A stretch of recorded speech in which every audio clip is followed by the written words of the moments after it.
Let's get weird into it. Number 8. Peer pressure is a superpower. Imagine you're in a room for a simple vision test. All you have to do is match the length of a line to one of 3 other lines. It's laughably easy, a task a reasonably intelligent goldfish could handle. You're confident, you're ready. Then, the test begins, and everyone else in the room, one by one, starts picking the obviously wrong line. Suddenly, your brain starts sweating. Your palms get clammy. Are you having a stroke? Did the fundamental laws of geometry change while you were in the waiting room? The group is unanimous, and their answer makes absolutely no sense. But the confidence in their voices is unnerving. When it's your turn to answer, you feel a cosmic pressure pushing down on you. You know the right answer. It's staring you in the face. But you open your mouth and hear yourself agreeing with the group. Congratulations, you've just failed the Asch conformity experiment, a classic psychological test that reveals a terrifying truth. Your brain would rather be wrong with the group than right by itself. It's a battle between 2 of our deepest primal fears, the fear of being incorrect and the fear of being socially ostracized. And guess which one usually wins? The one that kept our ancestors from being kicked out of the tribe and eaten by a particularly grumpy saber-toothed tiger. This isn't about intelligence or weakness. It's about social software hardwired into our operating system. Your brain interprets social rejection as a literal threat to survival, so it will often override logic and even the evidence from your own eyes just to maintain harmony. It's a deeply unsettling feature, not a bug. Your brain isn't a truth-seeking machine.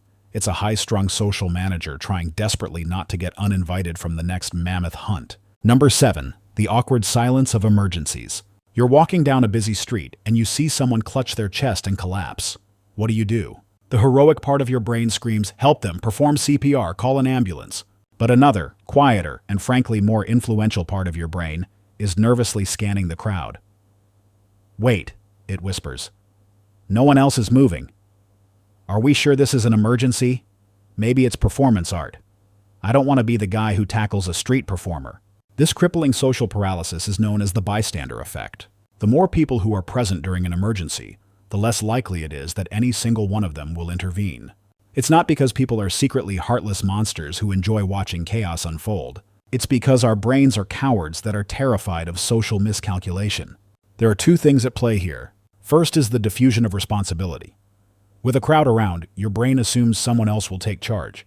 Surely that person in the business suit is more qualified, it reasons. Or that lady with the sensible shoes. She looks like she knows things. The responsibility gets sliced into so many tiny individual pieces that your personal slice feels weightless. The second factor is our pathetic need for social proof. We look to others for cues on how to act.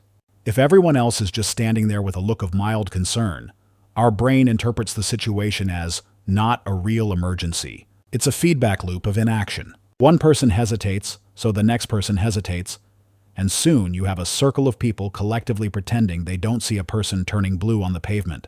Basically, we're all trapped in a high-stakes version of a middle school dance, where nobody wants to be the first one on the floor, even if the DJ is on fire. Number 6. The echo chamber death spiral. Ever been in a meeting where one person suggests a slightly bad idea, and by the end of the hour, the entire group has enthusiastically agreed to build a roller coaster powered by lukewarm coffee and shattered dreams? That's groupthink. It's the phenomenon where a group of smart, well-intentioned people collectively make a decision that is catastrophically stupid, all because the desire for harmony and conformity overrides any semblance of critical thinking. Groupthink thrives in isolated, cohesive groups with a strong leader. The pressure to agree becomes immense. Doubts are suppressed because nobody wants to be the negative one who rains on the parade. Any dissenting opinion is seen as a personal attack on the group's unity. It creates a bubble of artificial consensus, where the group convinces itself of its own brilliance and infallibility. Alternative ideas aren't just ignored, they're actively shut down. It's like your collective brainpower is put into a blender, but instead of a delicious smoothie, you get a toxic sludge of bad judgment. This isn't just about bad office meetings. Groupthink has been blamed for historical disasters, from the Bay of Pigs invasion to the Space Shuttle Challenger tragedy. In both cases, there were individuals who had serious doubts, but they either kept quiet or were pressured into silence to maintain group morale. The group became more focused on feeling good about their decision than on making a good decision. It's the ultimate example of social intelligence backfiring. Your brain's desire to be a good team player actively short-circuits its ability to, think. The result is a runaway train of consensus, heading straight for a cliff, with everyone on board cheering about the incredible team spirit. Number 5. Losing your mind in a crowd. Put on a mask and a uniform, and suddenly you're not you anymore. You're just one part of a larger, faceless entity. This loss of self-awareness and personal identity in a group setting is called de-individuation, and it's the reason why normal, law-abiding citizens can turn into window-smashing hooligans during a riot or a sports celebration. When you're part of a massive, anonymous crowd, your brain's internal monologue of self-regulation and social responsibility just turns off. The little voice that says, "Hey, maybe we shouldn't throw this mailbox through a Starbucks window," gets drowned out by the roar of the mob. Your sense of individual accountability evaporates. It's not you doing it, it's the crowd doing it.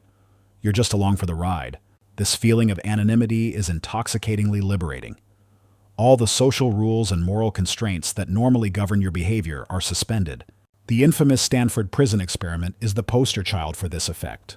College students, randomly assigned to be guards or prisoners, fell so deeply into their roles that the guards became sadistic, and the prisoners became passive and broken in a matter of days. The uniforms and the group identity completely overrode their individual personalities. Think of it like this.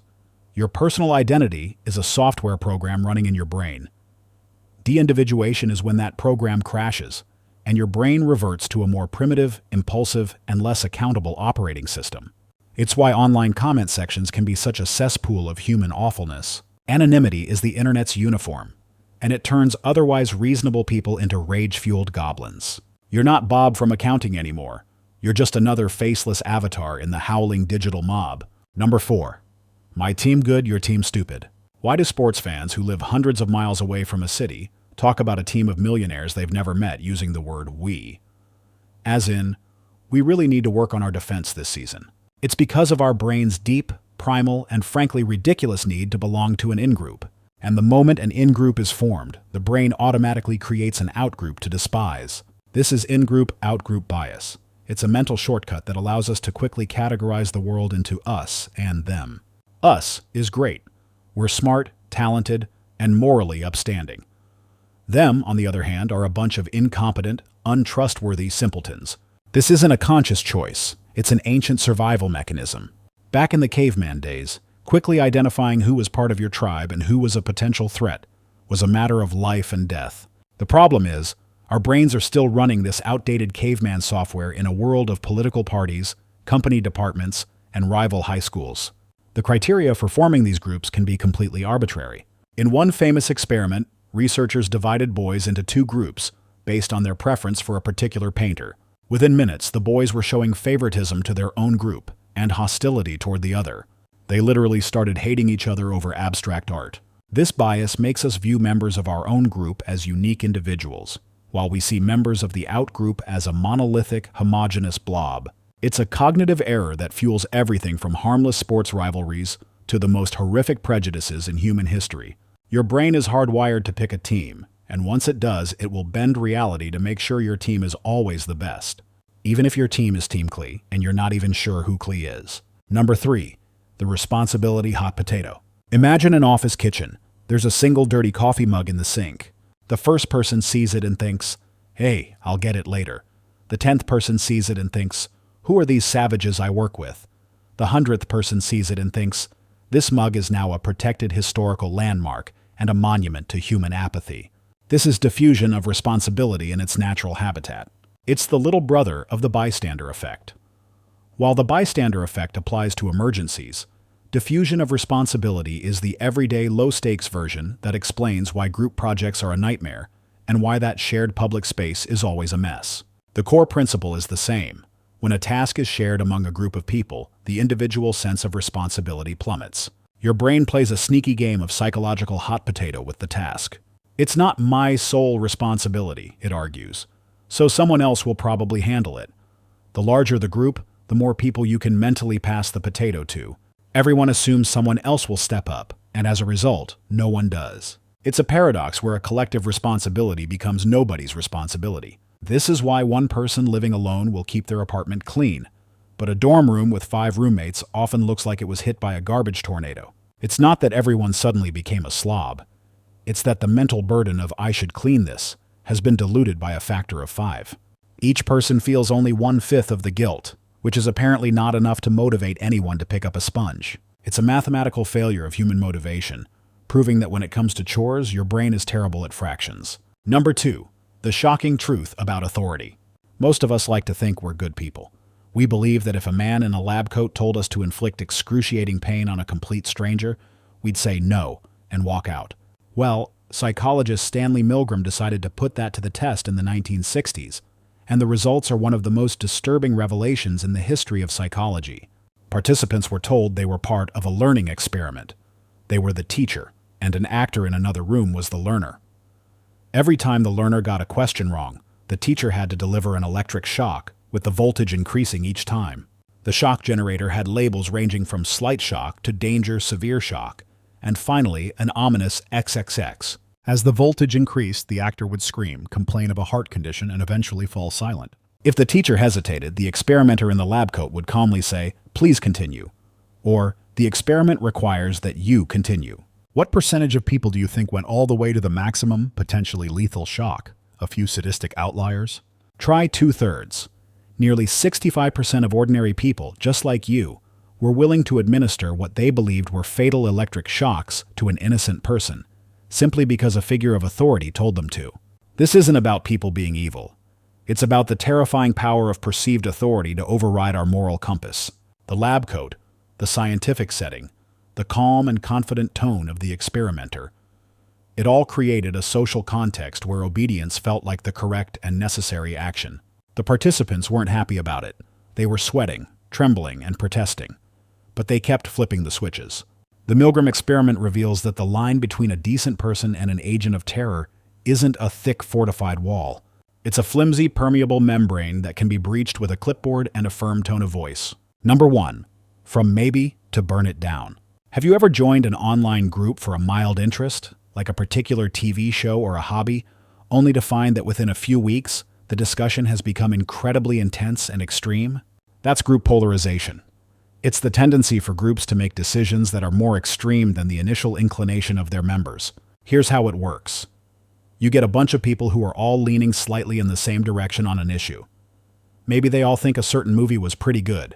They get together to discuss it. In the conversation, they only hear arguments that support their initial mild opinion. Person A says, "I liked the cinematography." Person B adds, "And the acting was superb." Person C chimes in, "It's a modern masterpiece." Hearing all these reinforcing arguments and wanting to be seen as a good, committed member of the This Movie is Good club, everyone starts to subtly one-up each other. The group discussion becomes an echo chamber that amplifies their initial belief. The mild consensus of pretty good transforms into a fanatical conviction that it is the greatest cinematic achievement of all time, and anyone who disagrees is a cultural barbarian. The same thing happens in the other direction. A group of people who are mildly concerned about an issue can talk themselves into a state of full-blown panic and radical action. This process is supercharged by the internet, where algorithms are specifically designed to put you in contact with people who already agree with you. Your mild political leaning can become a radical ideology.